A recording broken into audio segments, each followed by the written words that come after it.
Background is developmental psychology. I'm a member of Student Life, as is Kia. And I was tasked with putting this little shindig together. And I have to say, it was great fun because although my background is psychology, I pride myself on being a student of history. And certainly the role of women in American history is rich and varied, but not widely shared. And I spend part of every year working in Warsaw, Poland, where the historic context of women in the military is quite different, where it's celebrated and loudly. And you're very much aware of the role women took in the struggles of Poland throughout its history, and certainly through the Second World War in their opposition to fascist Germany. So it's quite dramatic as an American to be in that sort of environment where people have such a rich historic heritage, as do we, but they engage in it in ways that are more visceral than we do, which I think is a missed opportunity on our part.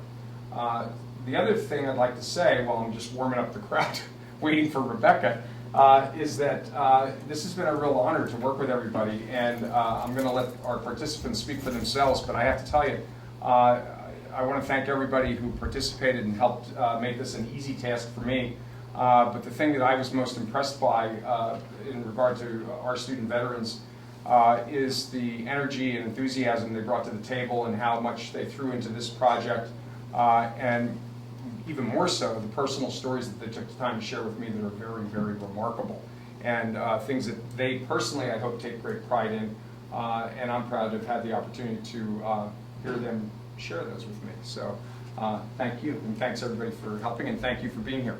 And now, right on time, I'd like to introduce Rebecca Weidensaul, the Associate Dean of Student Life, who would like to offer a few words to get us rolling. Welcome, everyone, and I think we have some folks that are going to be there you go, coming gents. in. There you go. And Thank you. You're welcome. I'm just going to make myself at home with you all. So I am in great company, and I'm so glad to be here. In my role as the Associate Dean of Students, one of the areas of responsibility that I have is to operate, direct the Office of Veteran Student Services. And for those of you who don't know, we have over 800 military students. That includes dependents, military dependents, and of course veterans. And Drexel University is proud to be a Yellow Ribbon program. I think one of the most exciting things about this program tonight is that for the first time we're including those who have served in the military for other countries other than the United States of America. So this is really an unprecedented type of program, and I hope we can do more and more of this as we continue to develop. So we offer a number of different programs throughout the year. I would say that our two pillar programs would be Veterans Day, which is almost turned into Veterans Week. We're really proud of that. And also Memorial Day. So stay tuned. We'll definitely keep you posted. The 24th of May is the Memorial Day primer. We like to get everyone primed up for the holiday weekend and really help educate our campus community about the traditions and the patriotic holiday and why it's so important that we pause during our picnics and so forth to really pay tribute to those who have served and lost their lives. So I have prepared a few things that I wanted to share with you. The programmatic series that we offer is part of a overarching campaign called DU Remembers Will You? And this evolved out of the Veterans Task Force committee, which we have a number of folks in the room today that help us with that task force. And the campaign was really about making sure that our community understands and has opportunities to celebrate and learn from those of us who are in the military. And and the campaign is really a call to action, if you will. So, do you remembers will you? We have wristlets over on the table. We would love for you to take one on your way out. I wanted to thank Dr. Jared Hofling, who works here in the Drexel Learning Center, not only with student veterans, but other student populations on campus, and is my colleague in student life, and also Ms. Kia Glenn, First Lieutenant, who works as an advisor in the International Students and Scholars Services. We are a recognized military-friendly institution by several major media outlets. We're very proud of that. We've listed, I think, some of that in the program and certainly on the website. This has evolved into a community. I think of it as concentric circles in a way, because we have the task force, we have the programming committee, we have an alumni network, we have a veterans colleague resource group, we have a student organization called Drexel Veterans Association, and we also have an emerging dependents, military dependents student organization. So collectively, our goal is to be as vet-centric as a campus as possible. This program is part of the Student Center for Inclusion and Cultures series of Women's History Month programs. I just wanted to publicly thank Tatiana Diaz for her leadership in helping all of us to get together in celebration of women and the history. In case you didn't know, Congress designated March as Women's History Month since 1987 to recognize the vast contributions of women to all sectors of American life. The idea for such special recognition began with the first International Women's Day in 1911 and a Women's History Week in 1978. And in 1987, after being petitioned by the National Women's History Project, Congress designated March as Women's History Month. Since 1995, Presidents Clinton, Bush, and Obama have issued a series of annual proclamations designating this month as Women's History Month.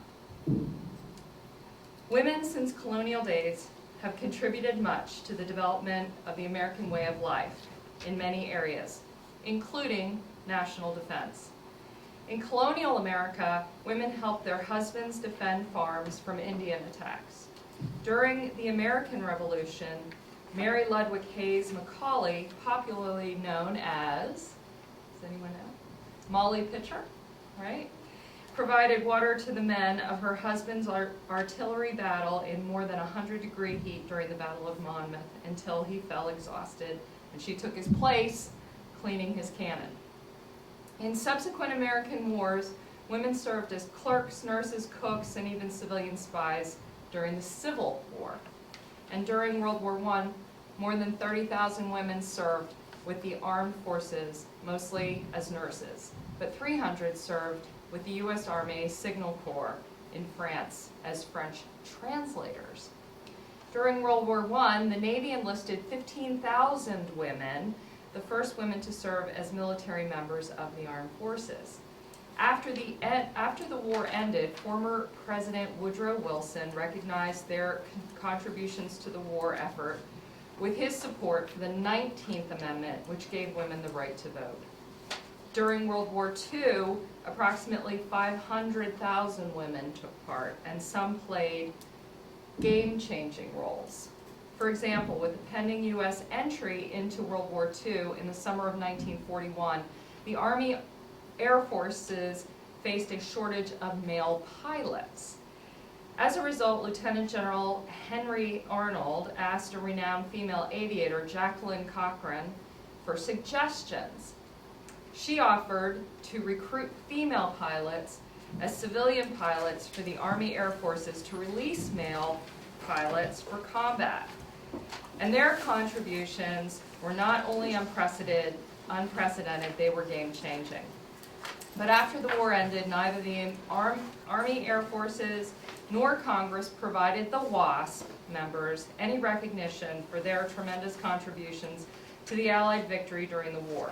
Most WASPs returned to private life, while others continued to fly. Some joined the Air Force Reserve, with their WASP service counting towards commissioned service, but few made military service a career.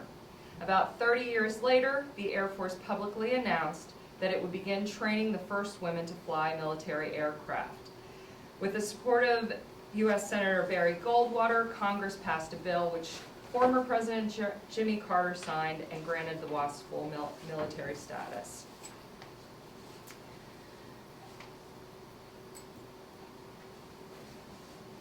There's a lot here, and I think I want to save more time for you guys. The point being that our women's contributions have been incredible. During Desert Storm, 7% of the total U.S. forces deployed were women, and over 40,000 of them.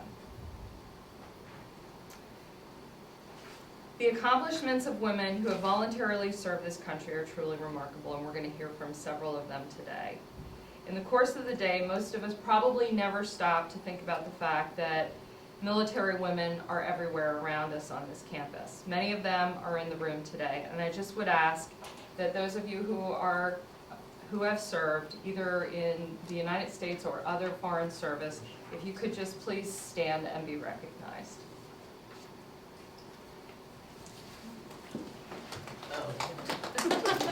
And men.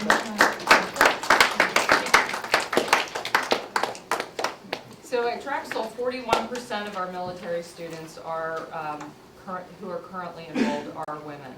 And over 300,000 women are currently in the military on land, at sea, in the air, or in space missions. Over 230,000 women have served in the Middle East since 2001, and over 650 have been wounded, and 120 have paid the ultimate sacrifice in the line of duty, according to the Department of Defense. We should also remember that women have fought and died in Iraq, more than in any and all other wars since World War II. Our mothers, our sisters, our aunts, our friends, our daughters.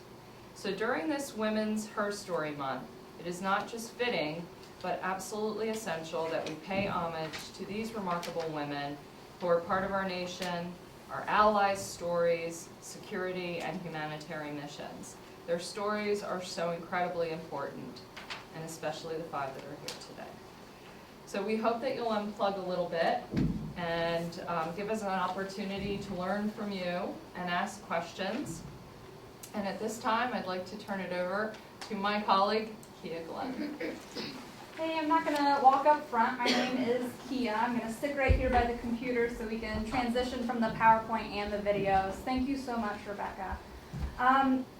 We understand that you can't read all of the facts, but there are handouts on the tables that go through a lot of the facts and history that Rebecca had mentioned. So feel free to take any of the handouts. Obviously, the pamphlets that are yellow is the program for this evening that has a lot in there as well. Moving on with the history, before we introduce ourselves, we'll go ahead and show a video that gives a brief history from the beginning up until present day.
One of my priorities as the Secretary of Defense has been to remove as many barriers as possible for talented and qualified people to be able to serve this country in uniform.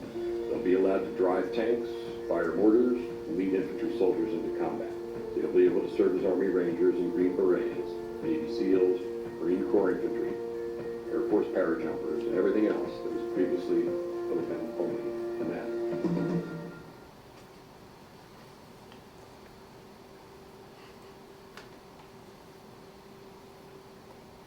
Alright, so a lot of facts out there. So the most exciting fact for me, since I am actually still serving, is that as of January 1st, 2016, women are allowed in combat roles. And as a combat engineer, my husband's actually here tonight, James Sheridan. He is a fellow engineer and we have served together, so that's also exciting.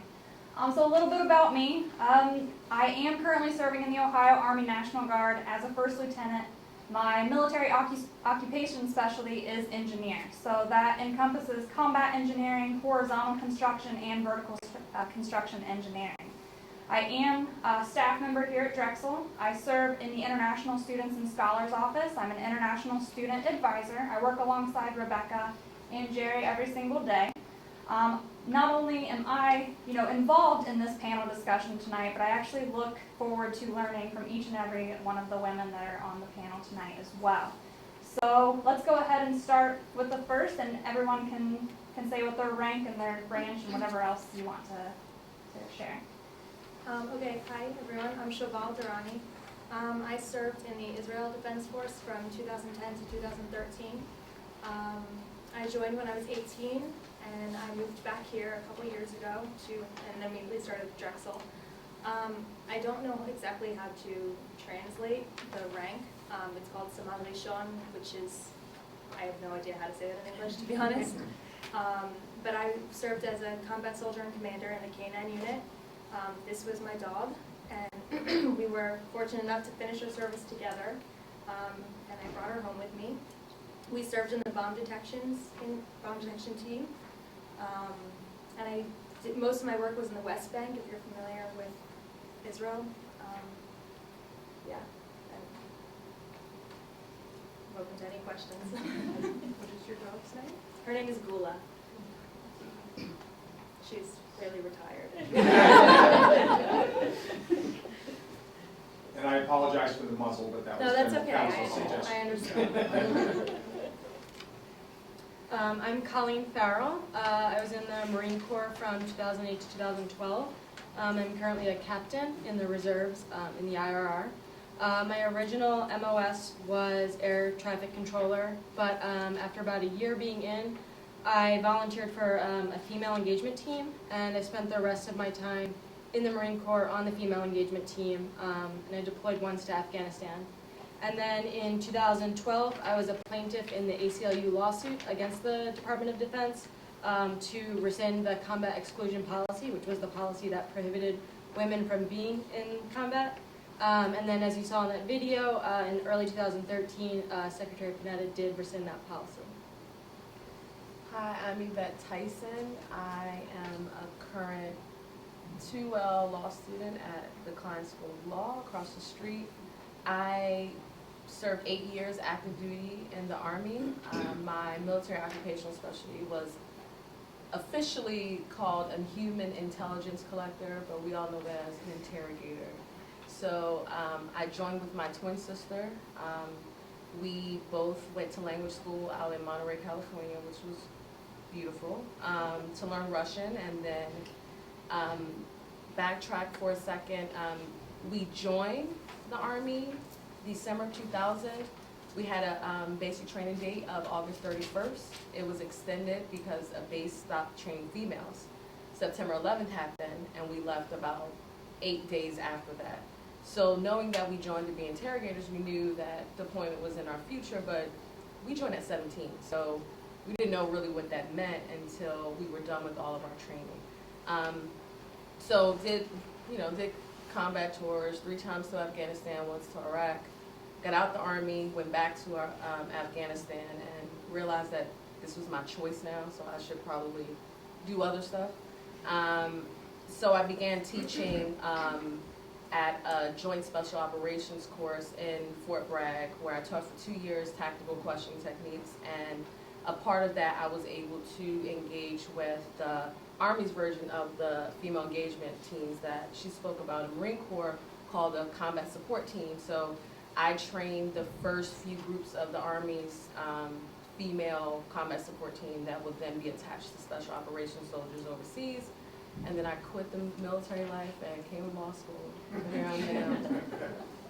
I feel so boring compared to all this.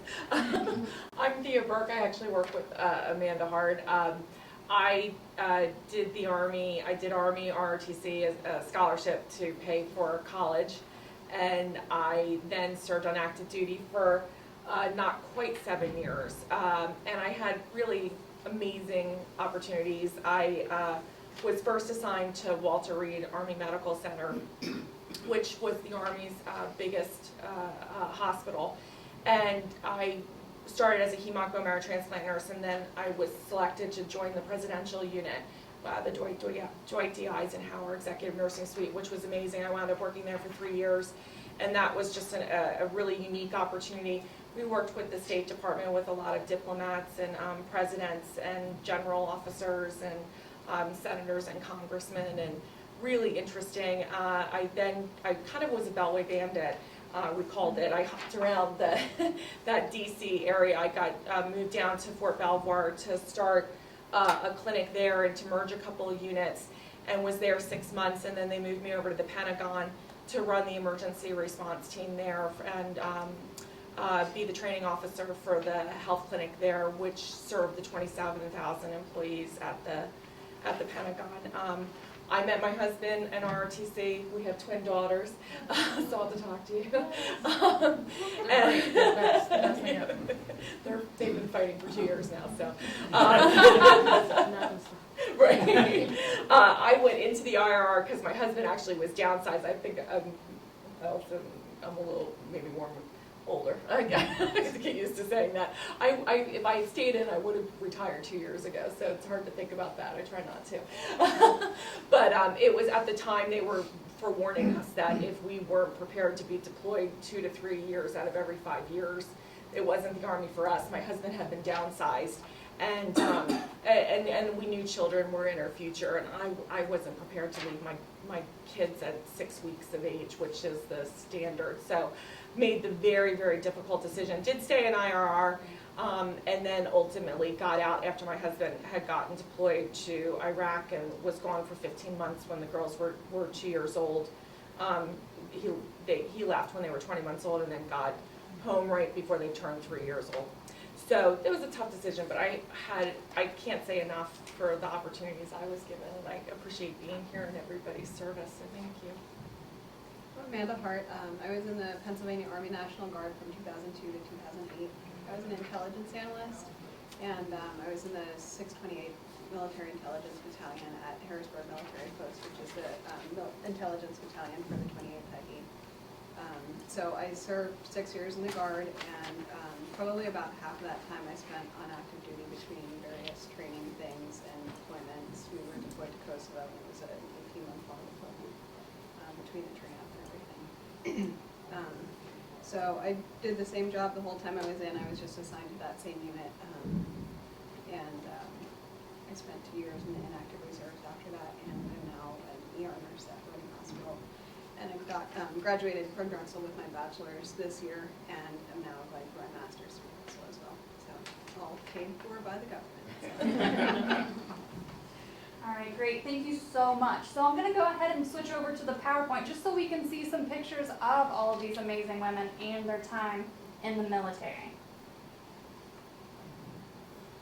And don't miss.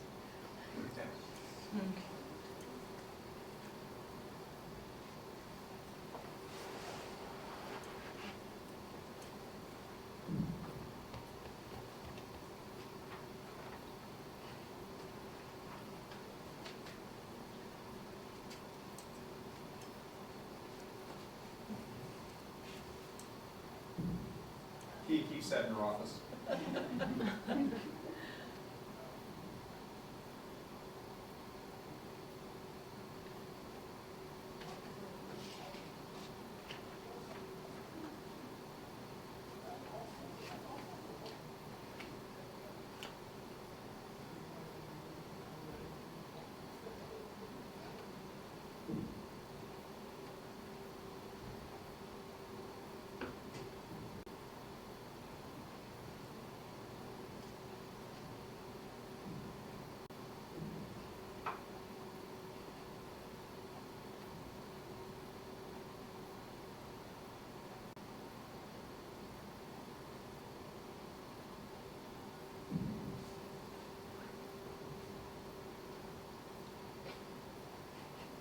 doing push-ups. Always.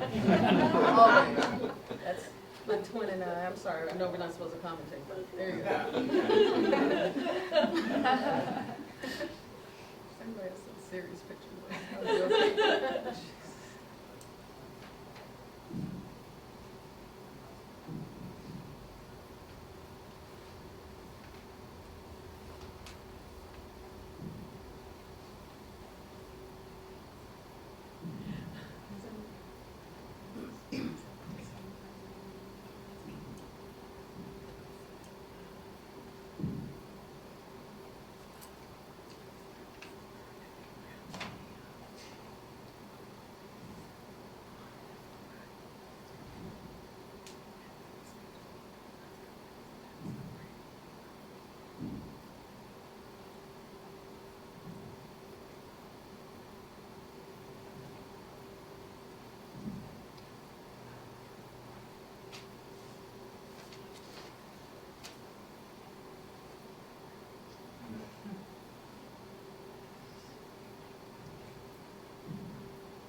Technical difficulties here. I couldn't get her picture.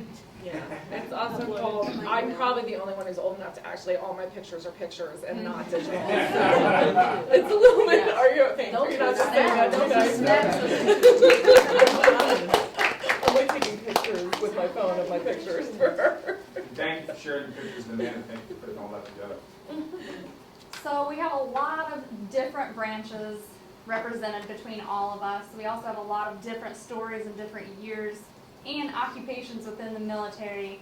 I know that this is a panel discussion, so it's open to questions, but I'm sure everyone's probably a little intimidated after all of their introductions. So I'll go ahead and play one more short video that kind of shares 4 women, 4 different stories, and 4 different branches of service, just to kind of spark your minds a little bit so you can think of some questions in the next few minutes so we can start the panel discussion, okay?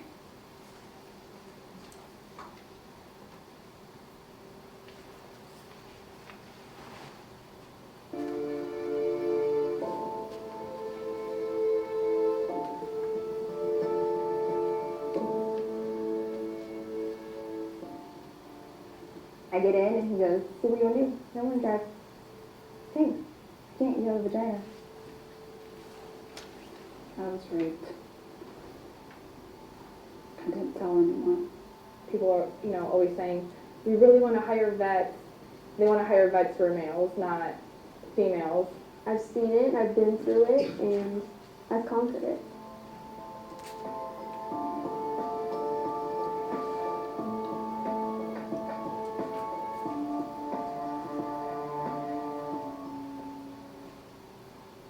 When my PTSD is at full flare, I can feel my body aching like it did after the IED went off. I've tried to reel it in with having my daughter and trying not to push that off on her, sorry honey, mommy's, freaking out right now, go do something, take care of yourself. It's still there. I'm basically just trying to hide it at this point. My first appointment, I had a male doctor, which I was not happy about. He basically looked at me and said, what did you do over there? There's no way that the injuries you're complaining of you could have had. Basically, he thought, there's no way I left the base.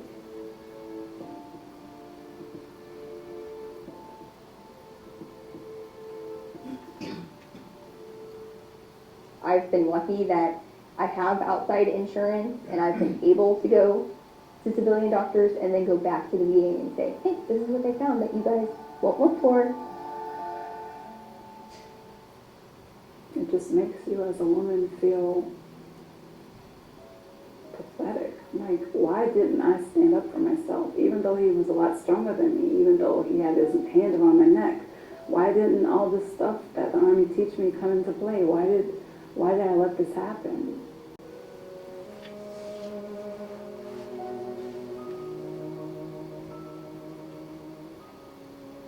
I still see his face at night sometimes, but I couldn't tell you his name. A, he said no one would believe me anyway. And B, he said he had a wife and kids and would kill me. Even if they know that the soldier's guilty, sometimes nothing happens.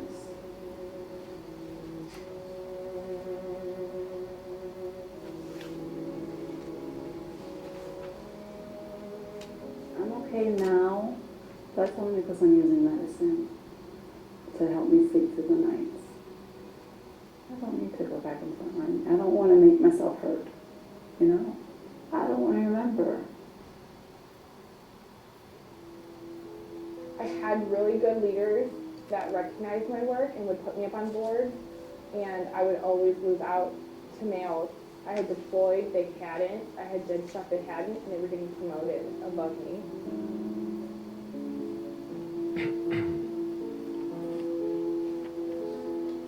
I have things that a lot of people don't have coming out of the military in general, and I really just thought that that would get me a job.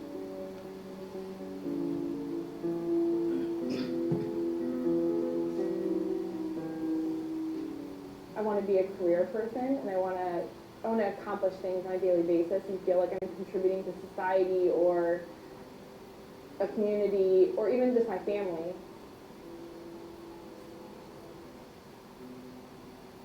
First time I got to Skype with her, she really didn't understand. She was like trying to reach her hands out to hold me or for me to pick her up.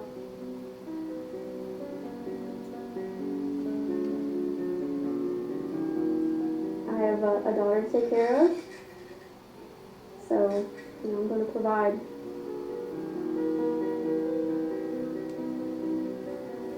I'm going to be starting the ROTC in the fall, so I can get my commission. So when I graduate, I can get my bar. And I plan on going until there's no more go in me.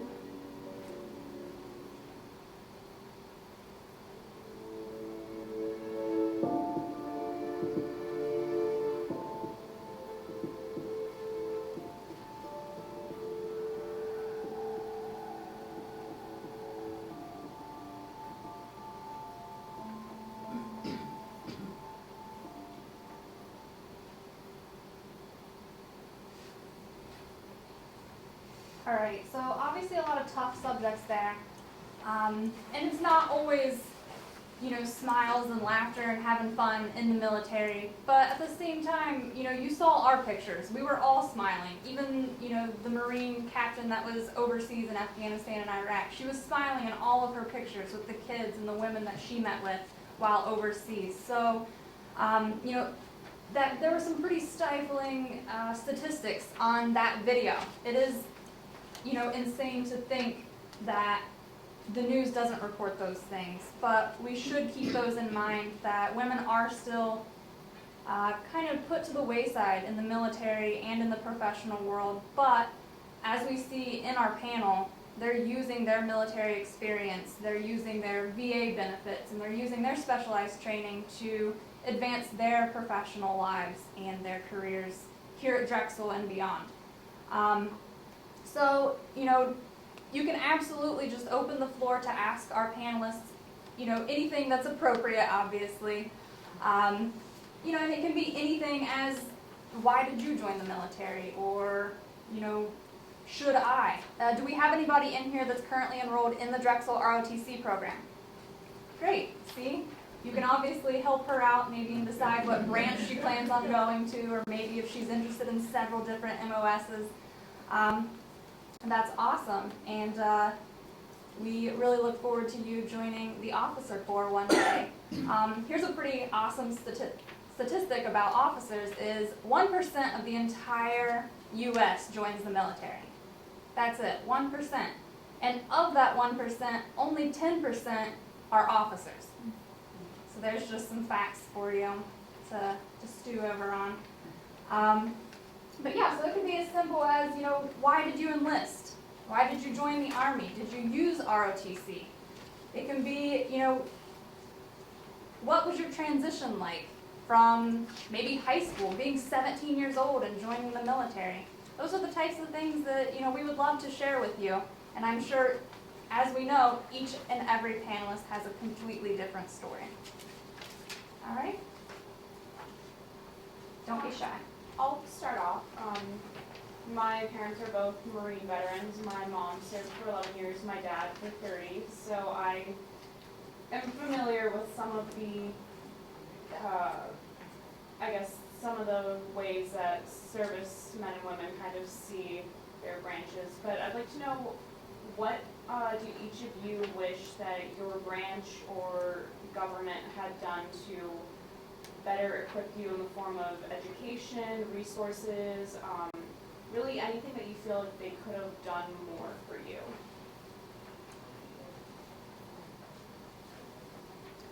For me, being in intelligence and being in the National Guard, it was difficult because I felt like when we were actually just doing our weekend drills, we didn't often have a chance to use our skills and practice our jobs. And so we did several like warfighter training exercises in Kansas and other areas in the United States that we, you know, that was like our annual training during the summer, so we would actually be able to do our job. But other than that, we were kind of used as like the whatever they needed done, like we need someone to march in this parade or go to this formation for a change of command ceremony or clean this room or whatever. That was kind of what we ended up doing during our drills, and very often, unless we were preparing for a warfighter exercise, we didn't actually get to use our skills. So that was part of the reason I ended up getting out, because I just felt like I was wasting my time on my drill weekends.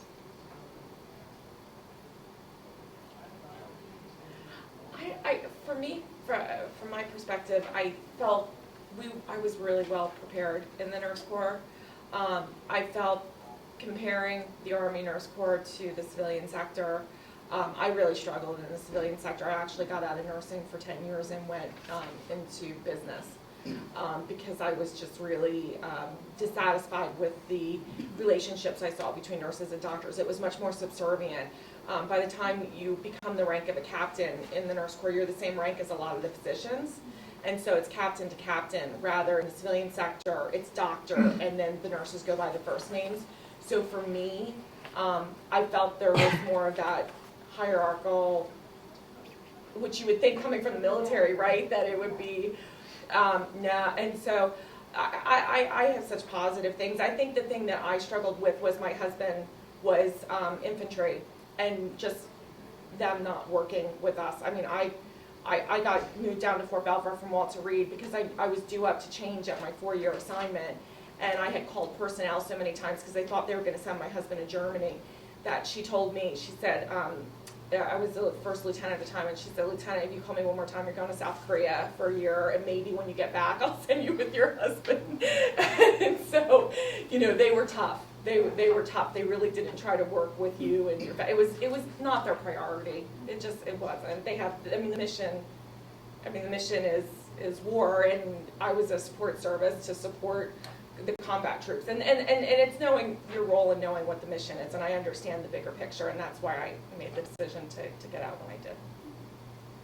I think for me, this is going to sound kind of funny. As I mentioned, I joined with my twin sister, and we joined on the Battle Buddy program. So we were able to go to the same duty station, and it was just mere coincidence that we chose the same exact job, and then the Army assigned us the same exact language. So we both were stationed at Fort Bragg. However, she went to a military intelligence unit, and I went to a psychological operations unit, which is now called Military Information Support Teams. PSYOP kind of has a negative connotation. Well, while I had my fun, my original deployments at 19, I was like hanging on a yacht in the Mediterranean in Beirut, Lebanon. Like, I was living the life, and my sister's in Afghanistan.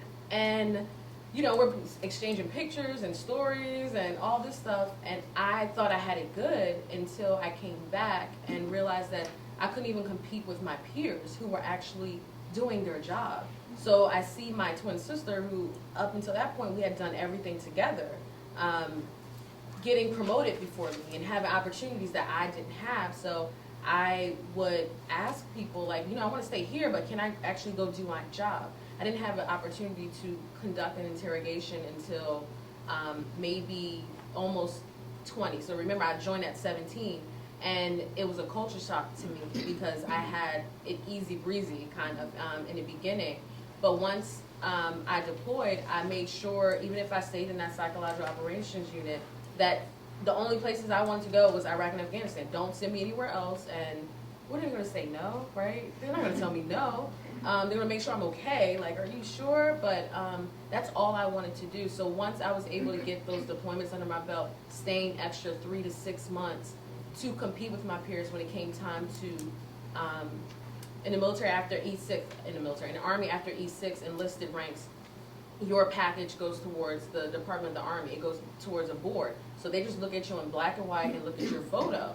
And I needed my experiences to match up with my peers who were actually doing their job and, you know, not on the yacht in the Mediterranean. So for me, it was difficult because I'm begging people, let me do something.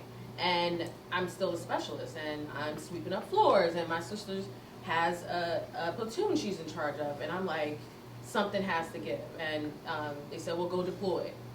Okay, like, you know, I'll go deploy. So for me, that was a struggle as young, a rebel in the Army, and I wanted something else, and I think it ended up working out for me once I said, put my foot down and said, send me over there. So. I think just the general support of women in the Marines has just really been disappointing by the Marine Corps as the institution itself. Not sure if you've been following the Women in Combat lawsuit or the repeal, but the Marine Corps was the only service to ask for an exception to not allow women in combat. So that was really disappointing, specifically for me. And I really felt that that just kind of like exclusion when I was deployed. 10 of my female Marines did get combat action ribbons, and they were in direct ground combat to be awarded combat ribbons. But the process of getting them combat action ribbons was incredibly difficult.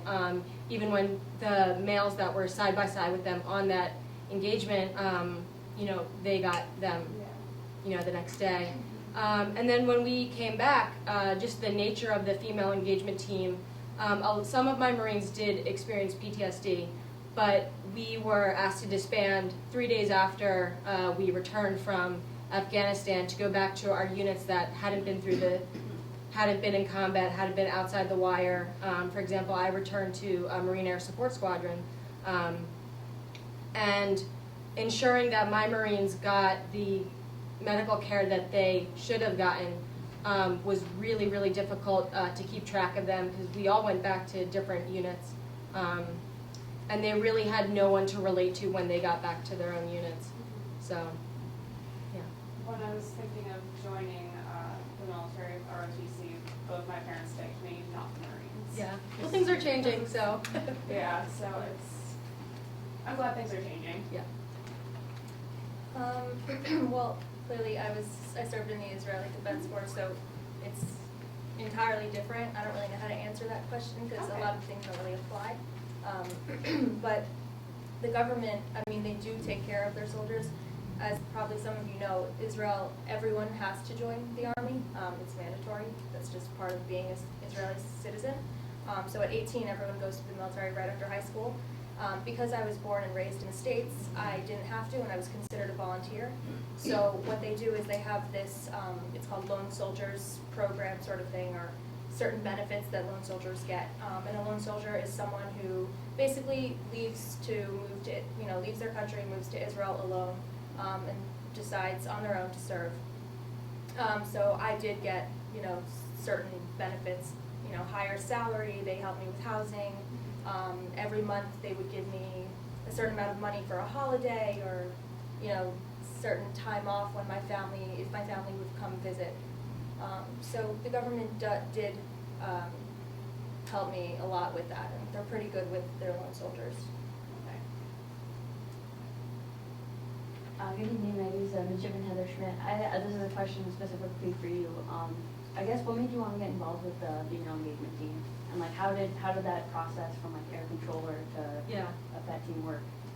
So when I was at the basic school, which you'll probably be going to soon, that wasn't, I mean, there was nothing combat related was even an option, and I didn't even consider, you know, even thinking about wanting to go into like ground intelligence or any of those MOSs. And I thought I would really like it was air support control is the actual MOS, but it's basically like air traffic control. And then just when I got to my squadron, it just, I guess it just wasn't fulfilling in the way I had hoped it would be. You know, the main mission of the Marine Corps is, you know, infantry basically, and then every other MOS is a support, supports that. And so when the main mission is the infantry, you know, that's really how I felt I could make a direct contribution to the war. And my S3 or my operations officer, he had heard that I was interested in, you know, seeking out other opportunities, and it just happened that the female engagement team came around at the right time, and we just had a plethora of lieutenants, and so I was able to get on that. But yeah, I do feel that I was able to directly impact the war, and I was able to help the people in Afghanistan, as opposed to being an air traffic controller where you're just behind base, or you're on base the whole time, you know, behind, never going outside the wire. I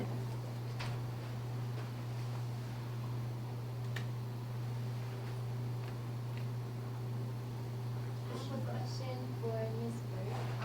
Being a captain in the Nurse Corps in the Army, did you ever get to interact with the other branches? And if you did, how would you compare their experience to your experience? Non-medical branches or medical branches?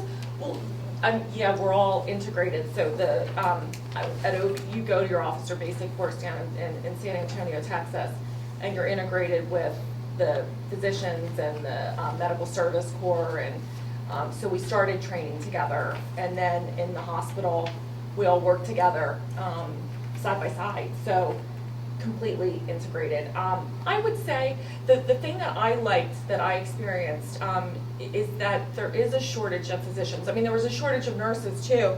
There was such a shortage of physicians, though, that the Army was very proactive in having the nurses run the units. And when I was there in the early 90s, they had even started sending the nurse managers for their MBAs and preparing you to run not only the units, but then they started with, they had nurses running the hospitals when I was on active duty.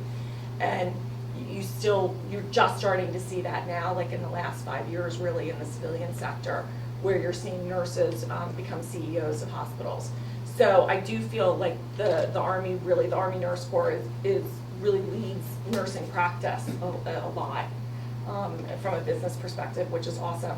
The leadership training is just unsurpassed that I got.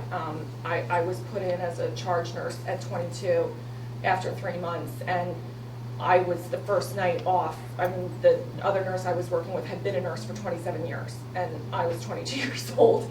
So, I mean, it's very much a sink or swim. I mean, they will throw you in, and I mean, they give you training, but you also have to rise to the occasion. And they'll keep, as you rise to that occasion, they'll keep adding on. It was an awesome experience. I asked this because I was actually interested in becoming an Air Force physician, so I know there's a lot of debate between the medical perspectives of each branch, so I wanted to know, what did you think, which branch would be better in the medical sense? I actually thought about, and I was being recruited by the physician who recruited for physicians for the Army, for the medical school that was out of Bethesda. And I stood in line at University of Maryland because I had a couple of prereqs I had to take.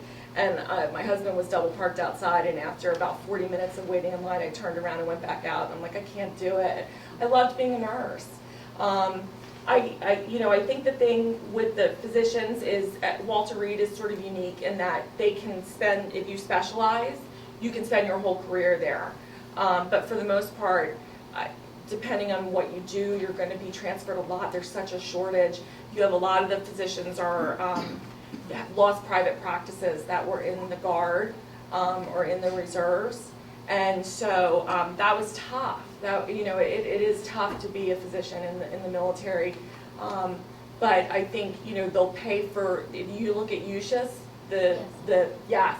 So you go in and you're the rank of an officer, you go in as a second lieutenant, so they will pay for medical school for you, and that's right there is $300,000-$400,000. You're being paid the salary of an officer. And then I don't know what the commitment is now, but at the time it was like 7 years. I mean, it's 10 years? Okay, yeah, which seems like a lot, but yeah, I mean, when you look at it, it's that or paying off a mortgage for 30 years, so if you look at it that way. I think an Air Force, I think, is a great, we used to call them civilians in blue in the Army, but but I mean, I know from talking to people in the Air Force that they had like a nail salon on their base in Afghanistan. Did you guys hear this? And they had Burger King and yes. And I went to them. Yes, we're going. Yes. No, I totally screwed up. My parents told me that the Air Force is where I would fit in best. What did they say? That the Air Force is where I would fit in best. Yeah. It's interesting. I mean, every branch has their own personality. Each Army Reserve, yeah. While we're on that topic of the personality, leaving law school, I'm not sure if I want to stay in Philly and work at a law firm, just because my priorities are a lot different than the 25-year-olds that I'm in school with.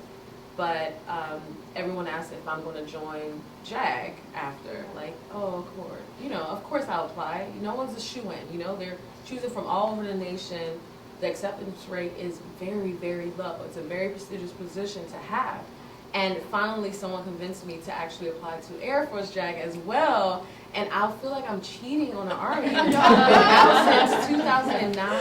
It is really going to be a gut check. They'll forgive me. It'll be a gut check because you get ingrained in the service that you're in. But the Army, we have a lot of prior service from other branches that come in. So it's easy for me to talk to someone who used to be a Marine or in the Air Force and all that, or Navy.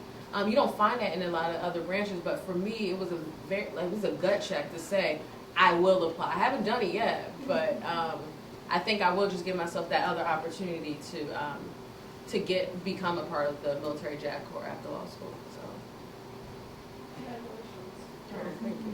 Thank you. Yeah, well, speaking into existence. Thank you. Yeah. Yep. Yeah, I'm sorry, you're gonna have a million questions. I guess I know one of the big arguments against women, especially the Marine Corps and the infantry and combat roles, is like we won't physically stack up against the guys. How did you feel when you were on the female engagement team? Like, how did you feel like you stacked up physically against the male infantry, I guess? Yeah, I felt equal to them when we were in Afghanistan and also during our pre-deployment workups. We would conduct training operations and then also go out on patrol, sometimes up to 2 or 3 times a day. And all of my Marines, they did everything the males did. And then with officer training, for the Marine Corps specifically, it's integrated, whereas the enlisted is not integrated, and that's something that will be changed this year. But when you're at TBS and OCS, you're expected to hike with the males. You're expected to do everything that the men do. So I felt that, carrying our packs and everything like that, you're trained so that you can compete on the same level as them.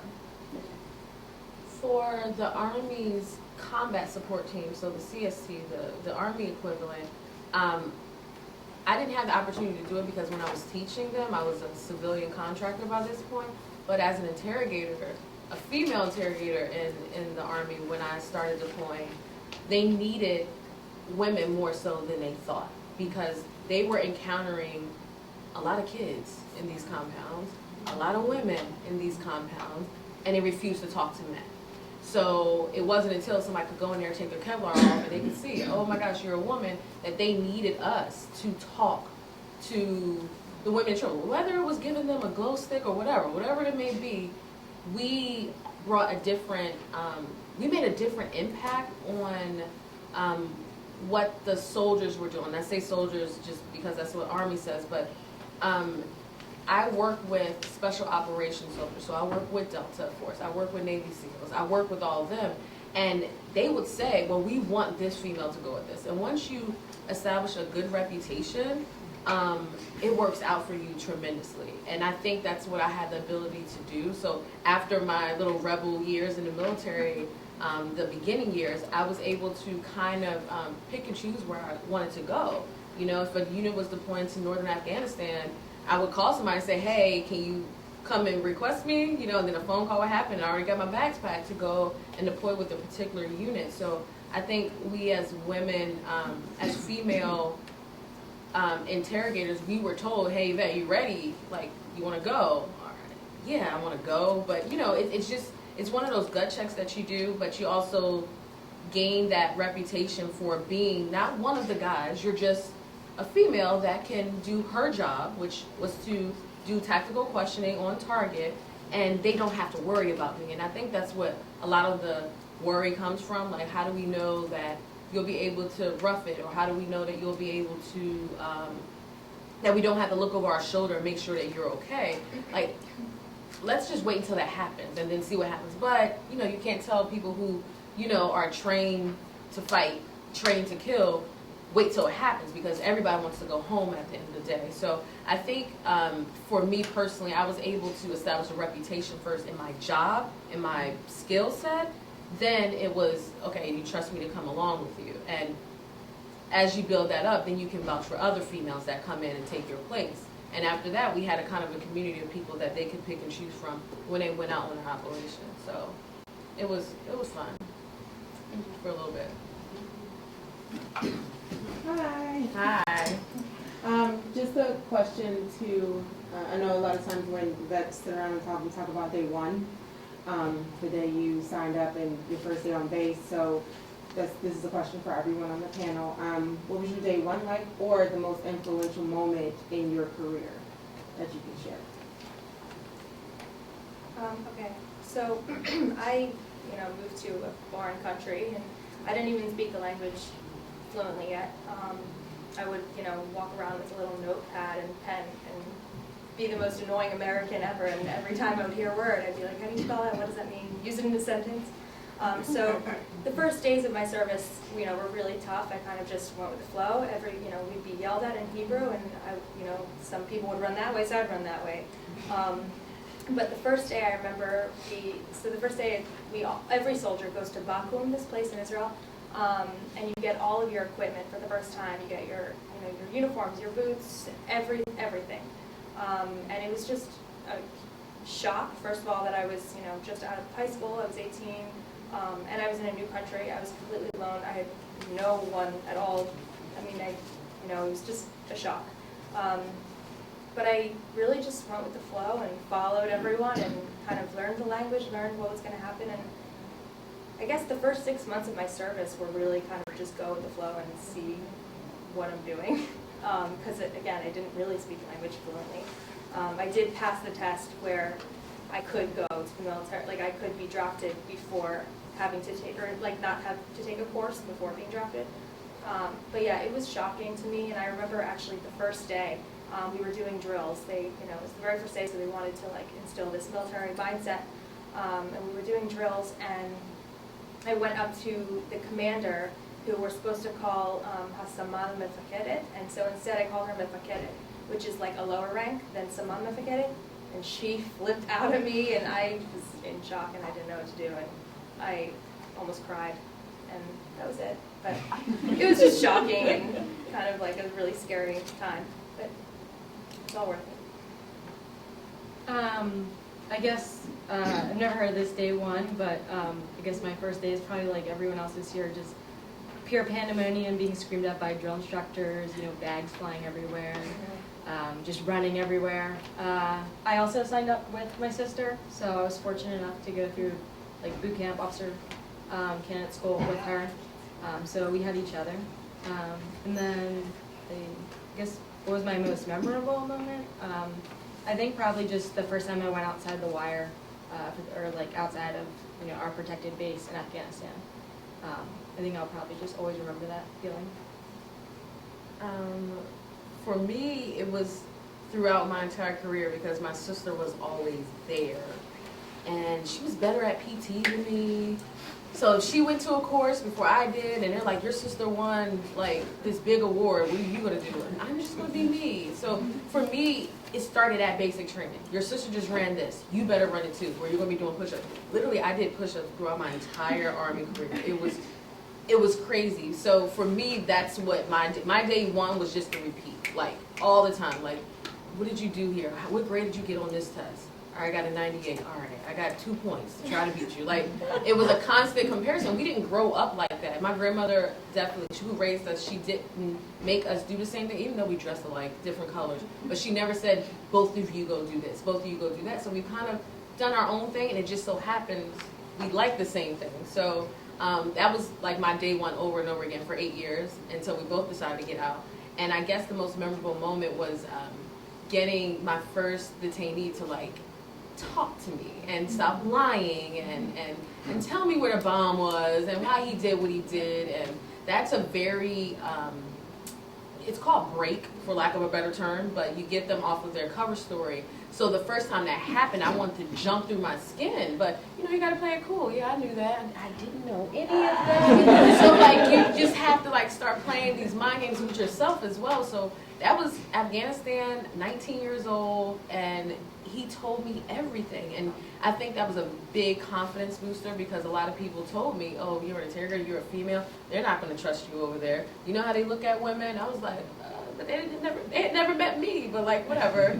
But I think that was the most memorable moment, that like, I can actually do this job and make a difference and get good intelligence that the soldiers can then use. And it's a constant, a good, not a vicious circle, but like a good cycle. The intel cycle, yes. For me, in art, there was like my first real ROTC experience and then my first sort of active duty experience. And for ROTC, I remember going on our field training exercise, the FTXs, and I should explain, I went to an all-girls school in Villanova, girls Catholic school. I was pretty sheltered. And I really wanted to go to Boston College, and my dad went to Villanova, and I grew up down the street from Villanova, and the expectation was that I would go to Villanova. And when I told him I wanted to go to Boston College for twice the price of Villanova, he is a professor at Valley Forge Military, and he's like, guess what, you're going to go in the Army. And I was like, oh. And then I won the scholarship and went. My mom convinced me, because you had your first year to decide if you wanted to do it or not. I don't know if they still do that. And you could walk, it's awesome, you could walk away with 1 year paid. So my mom's like, just try it, right? And my mom can talk me into anything. And they know that. So they're super nice to you your first year. And like, you can't make this or you can't do that. And then your second year you come back and it's like, welcome to time management. And everything sort of gets more serious. But I'll never forget coming down for my fire duty in the middle of the night in the barracks the first weekend away. And I come down the stairs and there's 2 guys down at the bottom. And they're saying, who is it? And I said, it's Cadet Murray. And they went, it's Private Benjamin.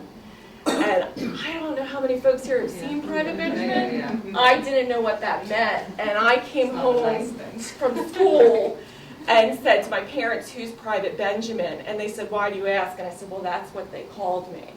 And so we rented it. And I remember being like 15 minutes in and saying, I don't think this is a nice thing. And so everything changed after that moment. And it was like, and it's funny, that's how I wound up with my husband, because I remember looking around and saying, who's really good at this? And he seemed to enjoy the cold and the misery, and the more miserable everybody else was, the happier he was. And I thought, I need some of that to rub off of me. And, anyway, 20-something years later, twins later.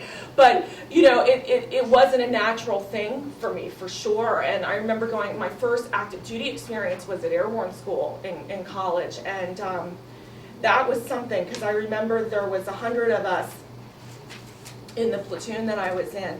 at Fort Benning, and the sergeant airborne for us was African American, and he stood up there for 10 minutes walking back and forth lecturing all the women that we had taken the spot that a man should have had, and he was going to make sure that we all failed out. And I just remember standing there, and there was a female officer in front of me, and I was a cadet, I had no rank, and I just remember looking at her, going at her back, saying, say something, like stop this, it's not okay. And that was sort of my first real lesson that, you know, we were perceived differently. And then I said how I had really pushed myself that I was going to change after the Private Benjamin thing, and worked so hard for that. And I wound up being the company commander my senior year, and I was the first nurse, nursing student who was the company commander for our ROTC. It was like 60-something cadets.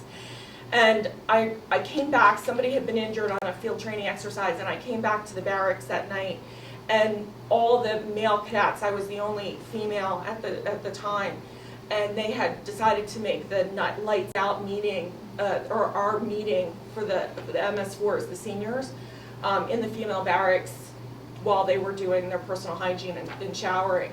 And I come in, and they're all trying to catch them coming out of the showers, and these are girls that are freshmen and sophomores. And I had a whole bunch of things in my hand, and I threw them on the ground and just started screaming at all of them, because they were about to graduate, and they were going to be officers and lieutenants who were going to be in charge of female enlisted. And that video just kills me. And you know, if you look at the Aberdeen Proving Ground, and that discussion started about there isn't consensual sex when it's a superior officer, and particularly an enlisted, and they nicknamed me Anita Hill after that happened. And I remember the next day seeing a guy and he said, "Why are they calling you Anita Hill?" Because he hadn't been there. And I said, "Well, because I stood up for something, and it's not okay." And it was like that first time I thought it would hurt my feelings, because I had been pretty sensitive. And you know, the Private Benjamin thing really hurt my feelings, but Anita Hill didn't hurt my feelings, because I thought, no, I did the right thing, and if I had to do it all over again, I would. So that was like, I thought that was the leadership training, you know, and it's like, that's what, I took it very seriously. But I would say my moment that I just was really awesome was when I was at the Pentagon Health Clinic. My enlisted, the medics, they were always the first ones to go out. And this was sort of crazy. We were getting a lot of bomb threats at the time, and we were undergoing special training, nuclear, biological, chemical warfare training, because they were they would clear us out of the Pentagon, 20,000 plus people, and they put us in this courtyard, and when there would be certain bomb threats and things, and we would be the first responders as in the emergency response team to these things. So they shut the clinic down, unprecedented, for 2 days to train us, and they left our enlisted, our medics, out of it. And I thought, well, this is nuts, because they're the first ones we sent out, and then they would make the decision to call out the team. And I had reached out to, when I worked on the presidential suite, Harry Kennard. I don't know, so if you're a military buff, you might know of him in the Battle of Bastogne in World War II. There's the famous Oh Nuts story. So when the 101st Airborne was surrounded, and they had like no food left, they were freezing, and it looked like they're done, and the Germans were surrounding them, and they sent in the negotiator to say, "You're surrounded, you're done, we know you don't have food, like, that's it, what are you going to do?" And so he left, and the general looked at General Kennard, who was a 27-year-old colonel at the time, and because of all the battlefield promotions, and the general said, "Nuts, what are we going to do?" And he said, "Tell him nuts." Like, and he said to me, I can't, because I was female and a young girl, he didn't want to say to me what he said, but you know, it was like, forget about it. No, we're not going to give up. And that was sort of the turning point, and they fought their way until reinforcements came. And that's one of the things that was seen as a change in World War II. And it was around the time Saving Private Ryan came out. So we did a viewing for the medics, and I had General Kennard come in and talk to them. And he talked to them about, in World War II, that the Nazis would purposely target the medics, the combat medics, because they were seen as the heart of the unit. And if you could kill the medic, then the unit felt like they had lost like their doc, their person who took care of all of them. And I'll never forget seeing these guys who were really kind of feeling bad about themselves because they hadn't been included in this training, and seeing their pride, and to see this, you know, the last generation, I mean, they're dying off now. It was just such a special thing to be able to be a part of. So thank you for asking that question. I'm really I joined the National Guard when I was 17. I was still in high school, like right at the beginning of my senior year of high school, and so I drilled all that first year. So that was like kind of an easy way to start, because the National Guard, I don't know how other, you know, active Army intelligence units were, but it was like pretty laid back, and people were pretty friendly as far as getting me acclimated to military lifestyle and everything. So it was a good way to start for me, because I knew, you know, they would, like, all the people that hadn't gone to basic yet, they would do classes for us every drill weekend on rank and general orders and all that stuff that you have to learn during basic. So it was easier for me when I started basic, because I kind of had an idea what was going to go on. But then you don't really know what's going to go on until when you get to basic. So I just remember the first morning, I was in like the holding unit for a week or two maybe when I got to Fort Leonard Wood before I actually started basic. And I remember the first morning after we had moved into our barracks, waking up at whatever, 4 o'clock in the morning or something, to them banging trash cans and throwing things around in the hallway and just being like, oh, what did I get myself into? And then I guess the most memorable thing for me was when I went through my job training, we had just started using a new computer system for all source analysis, and we were the first class that learned that computer system.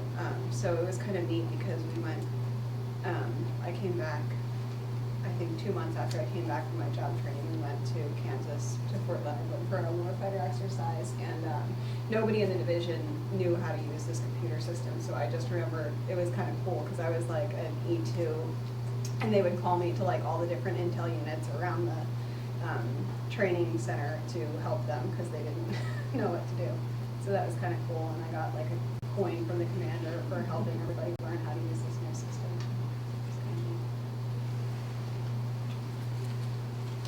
Actually, I have a question for you. You said you were raised in the States, but so my first question is, I guess, what made you decide to join, you know, another country service? And then also, you said, I believe, like, everyone joins the service over there, and then women are allowed in combat. So I was wondering if you face any discrimination based on gender, or if it's kind of accepted over there, or, you know, if there's any discrepancies. Okay. Well, the reason, so my dad is Israeli, my mom's American. We were raised Jewish. I went to Jewish school my whole life. I guess, you know, Zionism, it's just a love for Israel and wanting to protect my country. I mean, that's really why I joined. You know, all my friends were going to college, and I just felt the need to go to the Army and serve my country. So it's just patriotism, really, is how I would describe it. What was your second question? Just if you saw any discrimination based on gender, or yeah. So combat positions for females in the Israeli Army are not very common. There are a few units that do accept women, but a lot of those units, they're not exactly equal. They don't do the exact same things. My unit, so it's a special forces unit, so they accept 15 girls a year. And to get into this unit, I had to go through this thing called kibush, which is like tryouts or something. Yeah. You know, like boot camps. A couple days of just mental and physical tests, and it was brutal. So I had to do 2 of those. Finally, they choose 15 girls to make it, and so it's 15 girls and then around 90 guys that are all in this unit as combat soldiers.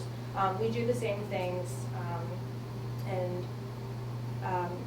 discrimination, I definitely always felt like the girl, because, so my unit specifically, so it's 15 girls in my team, but none of us do any of the work together.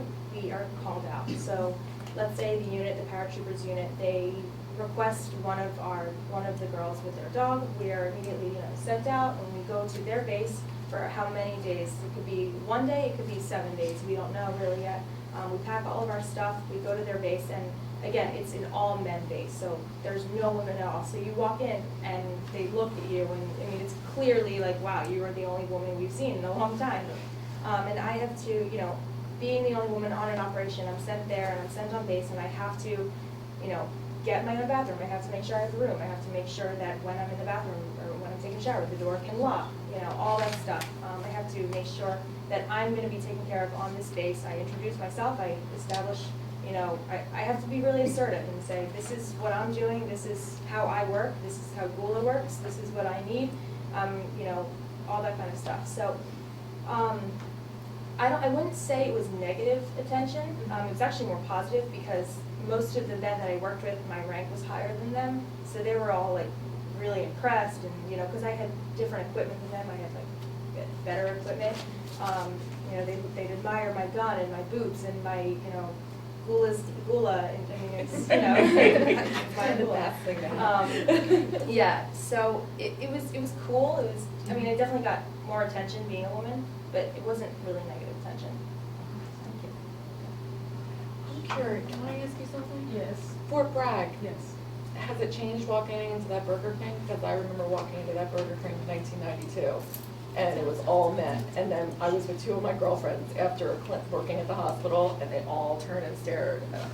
And like the whole thing, they just stopped talking, and they were just looking at us, and we're looking, and we're like, have they not seen women before? Like, it's true. Wow, it's creepy. Okay. Yeah, there are a lot more women for them. Good. They're, okay. Well, good. I do want to add, so during the operations, we would have a lot of, you know, long hikes, and we would have to walk with all of our equipment, and it was heavy, and it was hard. And we would, you know, walk in our rows, and I, of course, I'm the only girl with my dog, and then, you know, let's say it'd be another 10 soldiers. And, you know, there were certain hills we would have to climb in the terrain and stuff, and of course, you know, you're going to reach back and grab someone's hand if they need help over the thing. And, you know, I remember, there was actually one moment that I do remember, but this was kind of throughout every operation or mission, that I was walking fine. I was fine, I was good, it wasn't that hard for me. And there was a soldier actually that I heard him breathing heavily, and, you know, I could tell it was harder for him. And so I climbed over this thing, and I turned around, and, you know, I reached for my hand, and he immediately reached for it, and then he saw that I was the girl, and he kind of like didn't really reach, you know? And I mean, I experienced that in almost every operation, I guess, kind of like, oh, she's a girl and I don't need her help, or they would always kind of like reach back for me to make sure I was okay sometimes, or things like that, you know, because I was, I guess, the underdog. First of all, I was the newbie. I was always like the one connecting to their team. So, you know, I was new and I was the girl, and I was the one with the dog. So you know, but none of them ever would accept like help, physical help from me or anything like that. I do remember that. Question? So I think my question is, how did you feel your transition coming from like the military to Drexel? What were the difficulties and percentages coming to Drexel? How did you like live it? So it was hard for me. That's why I went back overseas after I got out the Army, and then I said, no, Yvette, go be an adult. Got out, and then I started working for the Army. So that for me was like, okay, let's just ease out of something that I've known since I was 17 years old, and now 8 years later. So then I finally said, no, Yvette, it's kind of time to cut strings and move on to civilian life, because this is what you said you wanted to get to know. Not that I didn't love the Army, I just said I need to decide to get out now or stay in forever. Now, this time period in my life now, being in law school, is probably the hardest. This is the first time I've been, since moving from Philadelphia when I was 13, in an environment where there's not a lot of military folks around. I went to undergrad at Regent University in Virginia Beach. That's Navy SEAL land. I was at Fort Bragg. That's Army land. And wherever I deployed, obviously, there were military folks. So this is the first time where I actually had to, not everybody knew I was a veteran. So that was new. That was a different part of my identity that I'd never been able to grasp before. And then when people started finding out, it was just like, oh, well, why didn't you tell us? Why didn't you tell us this? Well, I mean, I'm proud of it. It doesn't mean I'm not proud of it, but this is also another side of me I need to explore for myself. But I've learned, and what I've missed is the camaraderie. Like, that's why when I first heard about this and the admissions folks reached out to me about this, what was going on, I said, you know what, I need to step outside of the law school and get back into my comfort zone again. So this for me is comfortable. So I think that's why I want to join JAG again, because I don't like the civilian world. I mean, and that's just me. There's a lot of teamwork, a lot of integrity, loyalty that I'm missing, that I don't feel as though, you know, people call me bossy and this, and I'm like, no, I just like to get stuff done. Like, why can't we do this? But they want me on their team, right? You want me on your team or no? So, yeah. So there were things that were instilled in me that I got from the military that was not praised, and that's what I was surprised about. I'm like, what? You know, when you want a soldier on your team, and they didn't know how to take me, so I actually had to take a step back and do some self-reflection and learn how to kind of portray myself in a way that was conducive to a different learning environment. And I'll add on very shortly on the end of this story, I applied for a job, and people were looking at different resumes, and they were willing to give feedback on resumes, and I was literally told every single one of these statements I'm about to say. Did you live in a bubble for 9 years? Did you do any type of volunteer work other than the Army? People want to see someone that has a personality and not someone with such intense military experience. Be careful about listing your military experience on your resume, because some people may not hire you because of it. And that was like a knife to the chest, turn it, leave it in, take it out, put it in again, because I was like, what? I didn't know something so bad could be, or something so good could be taken so badly. So, of course, what do you do in social media age? You post it on Facebook, and I posted the bullets. But then I didn't realize how much feedback I got from civilian and military alike about how, Yvette, this is how you can maybe adjust your resume to conform to the civilian standards of what they wanted. And, you know, I had to play the game to a certain extent, but then I was also able to sit back and present who I was. And being a military Army veteran is a big part of who I am, and it shows when people, oh, that makes sense that you were in the Army. Of course it does, you know? So I think for me it was hard because I got a lot of backlash, and my personality was taken as something negative, when in the military it's perfectly fine to say, go do that. Do you ever get, you're not what I would expect? That I can't believe you were in the yes, military. because they see me with this fro and all this. I'm like, look, it can go back to the ponytail, believe it or not. Because like you have a sense of humor, and oh my God, you're not. Did you wear lipstick? It's like they expect you to be a robot or something. And I'll don't say get me started. That's another panel. That's another panel. But you were in the Army. Yeah. And, I mean, yes, I was in the Army. What did you do? Like, you went overseas? Did people trust you? Yes. Like, you know, it's a lot of things that you have to like overcome. And I think for me, I just had to use it as an educational tool to teach people, like, we exist, and, you know, it's, you know, we can sit here, be pretty, and then put on a uniform and be right beside you the next minute. So that was my transition. I didn't go right from the military to Drexel. I had several years in between. I was actually in different nursing school. I got my diploma from Reading Hospital School of Nursing, and so I was in that school when I completed my term of service and decided not to re-enlist because of being in school. Being in the National Guard, I think it was probably a little bit easier of a transition because it was 1 weekend a month and 2 weeks every summer, and you know, so I always kind of maintained my civilian identity and had friends back home and a job back home and all of that. But it was definitely a shock for me coming back from a deployment, and I was in Kosovo, so it wasn't even, I mean, it was technically a combat zone, but it wasn't. And I just remember coming home on leave and going out to a restaurant with my family and just being completely overwhelmed because you were in this military base and everything, even going outside of the wire in Kosovo, everything was gray and dirty and the same color. And then I came back to the United States and was in this restaurant and just completely overwhelmed because it's just so loud and colorful and different. And so it was a pretty difficult transition coming back from that deployment. But I didn't transition back into school either. And when I got off active duty, I think the hard thing, and my husband would laugh at me, having been the head nurse on the presidential unit, it was such like the military courtesy, the professional courtesy. And as nurse manager, when I walked on the unit in the morning, everybody had to stand up when I walked on. And so you get a little bit of sort of like a warped sense of yourself. I think I will admit to that. And so there was the transition of being at meetings, and I was not used to people not listening to me when I had something to say, or a lack of respect, or people cutting you off, or just being dismissed.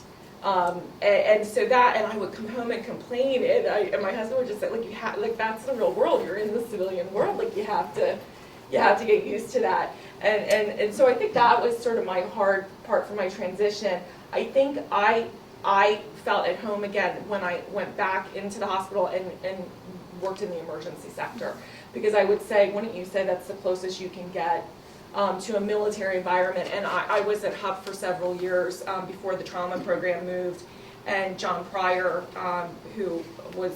it was heartbreaking. He was a trauma surgeon at HUP, and then he volunteered to join the Army because he was reading about all the soldiers being killed from head injuries. And he served a few tours in Iraq, and then was killed on Christmas Day in Mosul from an IED. And his picture is on the wall there, and the new trauma department at Presby is named after him. And there is an irony for me in that HUP has one of the most largest rates of penetrating trauma in the country. And at the time, for a long time, they actually sent Army surgeons to the trauma bay there to train, because it's over 350 to 400 penetrating traumas that they see in terms of bullets every year. And so I saw much more patients injured from bullets there than I ever did as a nurse in the Army. So it was I had a sort of a reverse experience for that. But that's the Army is recognized for its work with trauma. So it's much more of a more comfortable fit for me. I feel more at home.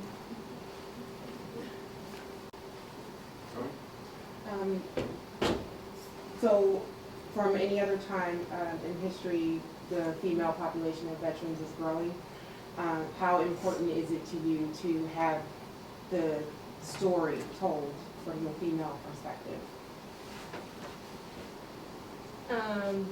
Yeah, I think it's extremely important, specifically when we first filed the lawsuit. So I was part of the second female engagement team, and there was one previous to me that was the actual first female engagement team, and their mission got cut off halfway through their deployment because Congress found out that women were, doing things in combat.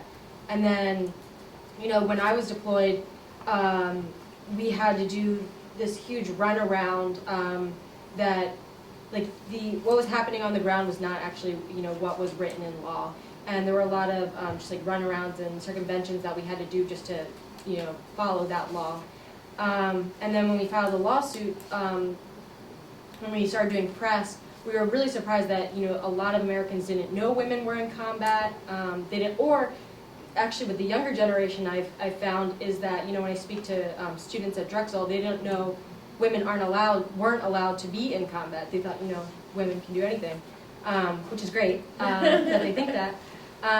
So yeah, I think, and that was the primary reason I joined the lawsuit, is just based on my experiences in Afghanistan and the discrimination I faced, and that getting our stories out so that people, the American public can understand that there are women in combat and women serving in support positions and stuff like that.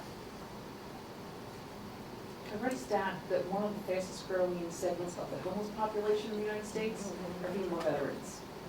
What else needs to be done for women who are coming home? I think a lot of my friends that also decided to get out, especially because my term of service was September 19, 2001 to December of 2009. That was all wartime. That's all my Army generation knew. So a lot of them said that they wanted to raise a family and get out and not deploy anymore. And a lot of them are struggling.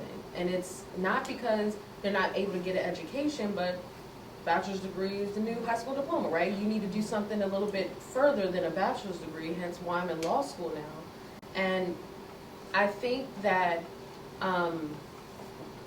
it's this sense of, I think it has a lot to do with parting ways from the military, because it's not a 10-year bubble like this person said, but it is just inside the normal civilian life. So you're allowed to do things.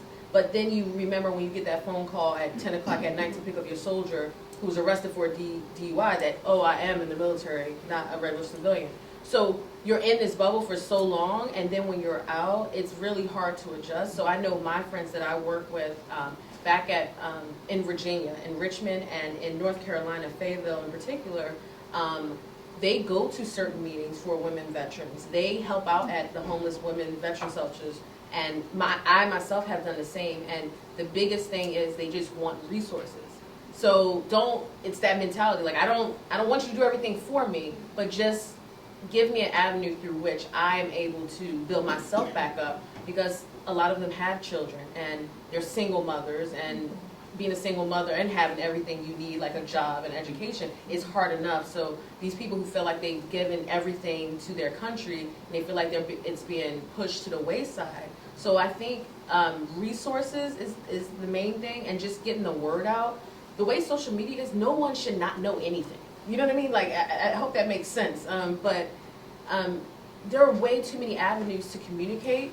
And whether it's posting something on a telephone pole, like in Philadelphia, a lot of people walk. A lot of people are standing at a bus stop and they have nothing else better to do but look around.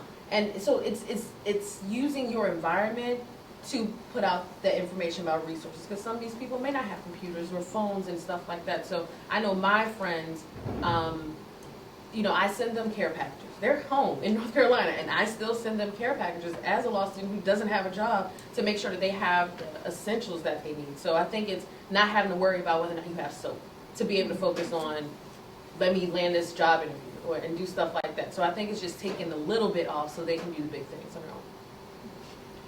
I know one of the things, I worked for a large pharmaceutical company for a while, and they reached out to me and actually asked me to review the resumes they got in from military members, because I had to translate for them and decipher what does this mean, because they had no idea what a lot of these roles meant, and if something was good or bad, and what were the awards and things like that.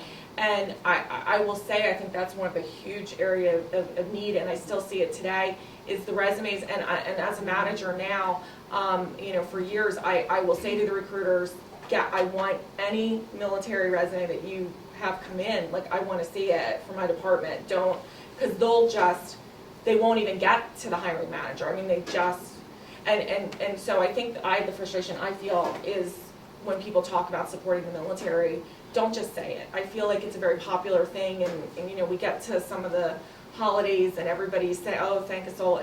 No, don't. Interview one. Put them in front of you and talk to them.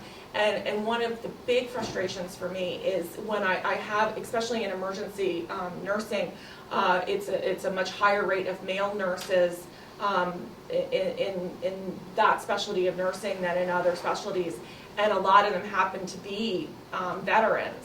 And if they get angry or show emotion, I can't get over how many times I have to listen to somebody say, oh, they're going to lose it. They're going to go postal on everybody. They're going to take us all out. And it's like this perception that anybody who served, that you're a ticking time bomb. It's so insulting. And I'll turn to them and I'll say, I served. My husband served.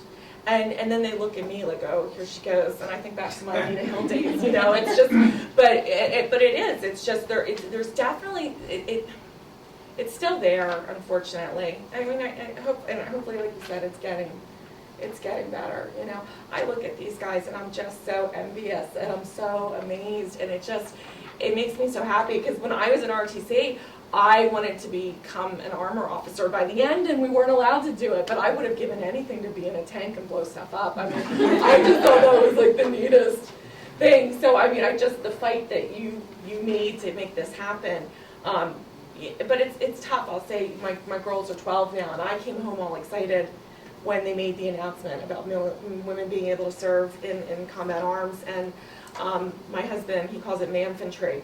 And I said, hey, did you hear? And he got really angry. And then I got angry because I thought he was being sexist. And he doesn't talk about Iraq very often, and he said, I don't ever want them to see what I saw or be exposed to that. He said, I fought so they don't have to.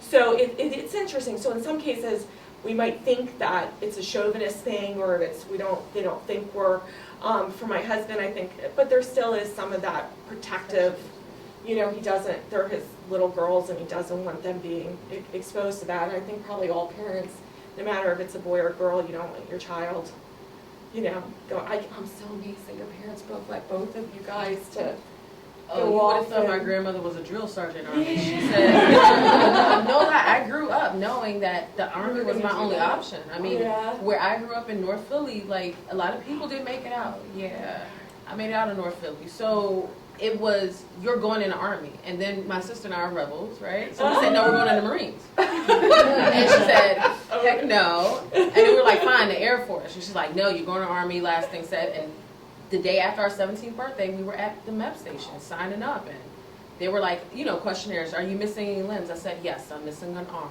Like, they're like calling back.